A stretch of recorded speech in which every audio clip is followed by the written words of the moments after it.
Hello అండి. 45 days 45 రెసిపీస్లో ఈరోజు day 4.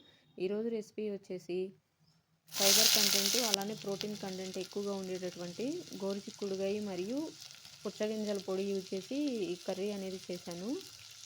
చిక్కుడుగాయల్ని ఉడకబెట్టేసి బాగా నూనెలో ఫ్రై చేసి కర్రీ చేసుకునే దానికన్నా కూడా ఇలాగ ఆయిల్ తక్కువ వేసి ఉప్పు వేసి సిమ్లో మగ్గించామనుకోండి చిక్కుడుగాయ ముక్కల్ని త్వరగా మెత్తగా అయిపోతాయి. కూర కూడా రుచి బాగుండిద్ది.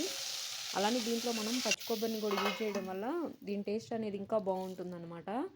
ఈ పుచ్చగింజలు అనేవి మనం రోజు తీసుకోవడం వల్ల మనకి ప్రోటీన్ లోపం అనేది రాకుండా ఉంటుంది. ఇది ఇట్లాగా ఫ్రై కర్రీస్లో పొడి చేసి వేసుకోవడంలోనే కాకుండా పులుసు కూరల్లో కూడా పేస్ట్ లాగా తయారు చేసి పుచ్చగింజలను తీసుకోవచ్చు. ప్రోటీన్ అనేది బాగా అందిద్ది. అలానే ఈ చిక్కుడుగాయ కూర అనేది అందరూ ఇష్టపడరు, కానీ ఒకసారి ఇలాగ ట్రై చేయండి, చాలా బాగుంటుంది. కూర మరీ క్రిస్పీగా ఉండదు, మెత్తగా సాఫ్ట్గా బాగుండిద్ది. Thank you.